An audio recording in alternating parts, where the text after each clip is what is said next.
Good morning. Rohini College of Engineering and Technology, aggregated with A plus grade by NAC, Department of Civil Engineering.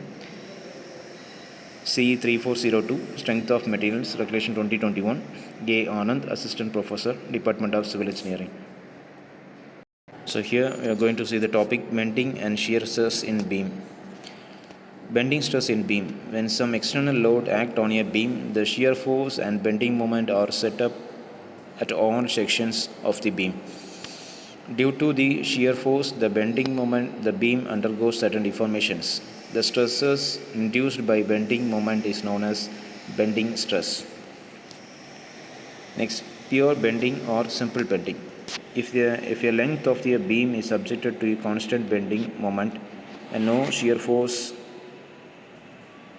zero shear force, then the stresses will be set up in that length of the beam due to bending moment only, and that length of beam is known as pure bending or simple bending.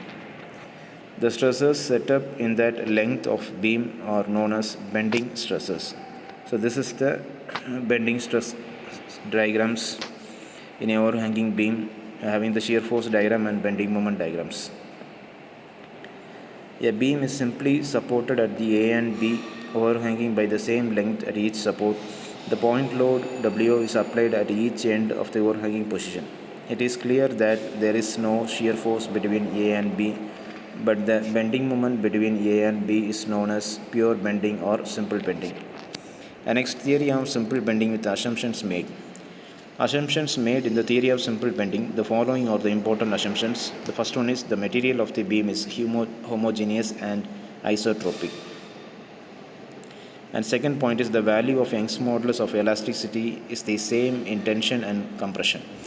Third is the transverse section which were plane before bending remaining plane after the bending also.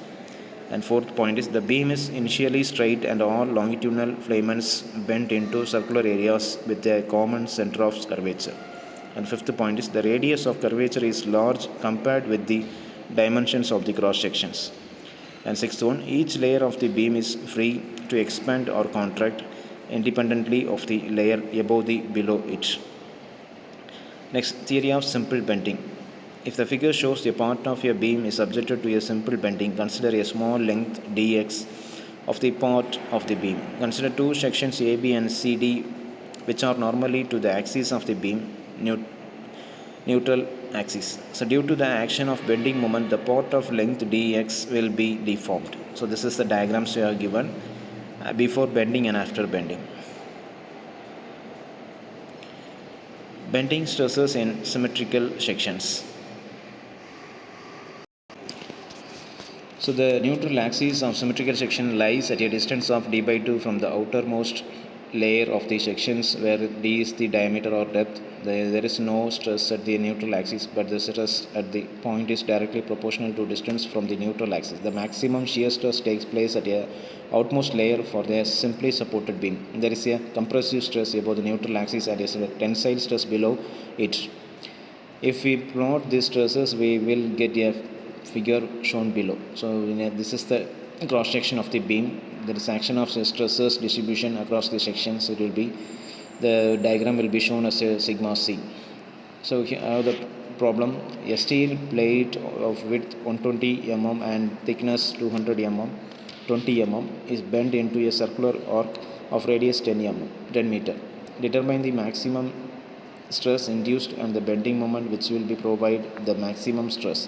Take E is equal to 2 into 10 power 5 Newton per mm square. So these are the data given in these questions. Solutions.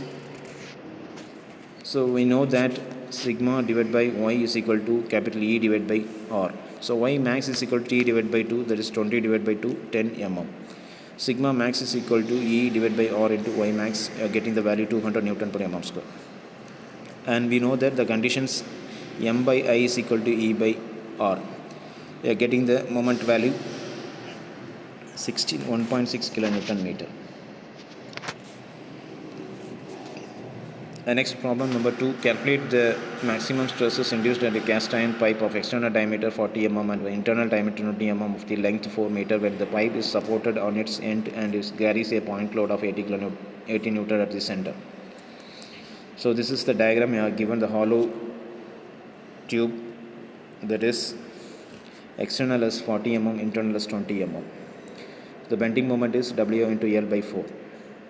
So here, by using these conditions, we want to find the moment of inertia, that is I is equal to pi by 64 into d power 4 minus small d power 4. We are getting 117809.7 mm over 4.